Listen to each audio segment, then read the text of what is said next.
Sa pagsaulog karong adlaw sa Philippine Independence Day, nakahinabi sa GMA host o sa mga host sa At Home with GMA Regional TV ang mga government leaders o atleta nga nagdala og dungog sa nasod nga pulos taga Mindanao. Anang report. Terorismo ang mibag-o sa kinabuhi sa mga taga Marawi City. Tulo ka tuig na ang milabay. Buot ni kanhi Marawi Crisis Spokesperson ug kasamtangang miyembro sa Bangsamoro Parliament, Assemblyman Zia Alonto Adyong, nga mapadali ang rehabilitasyon sa maong syudad. Doble nga yung challenges ng Maranao, ng mga taga Marawi City, Lanao del Sur.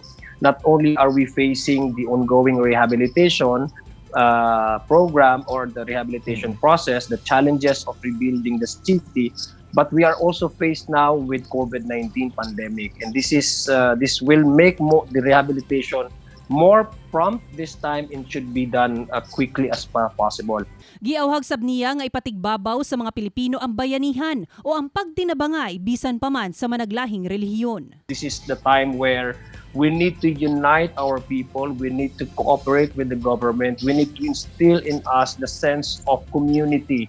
Luyo sa pagdala og dungog sa Pilipinas, pinaagi sa iyang mga kadaugan sa weightlifting ug bisan pa man anaa karon nagatraining sa Malaysia, nagpabilin ang puso ni Heidelin Diaz sa mga kababayan.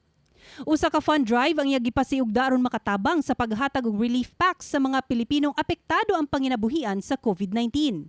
Mensahe niya karong Independence Day. As a Pilipino, kailangan natin mahalin ang atin. Mahalin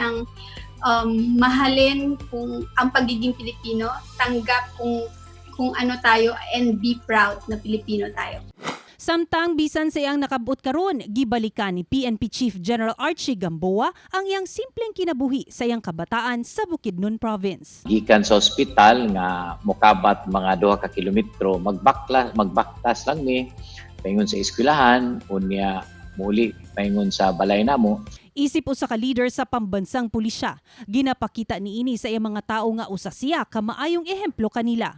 Sa likod sa iyang uniforme isip PNP Chief, buutan ko, no, usahay siyempre naman gyud nato sapot pero philosophy gyud nako nga buutan because ang nasa akong una kining tanan no pag PNP upat ka star sa imong shoulders is just temporary.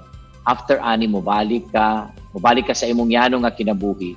angay matud pa nga gamiton kini nga pagsulay karon isip oportunidad nga makakatun aron mulambo ang atong kinabuhi. Ako si Sarah Hilomed Velasco para sa One Mindanao.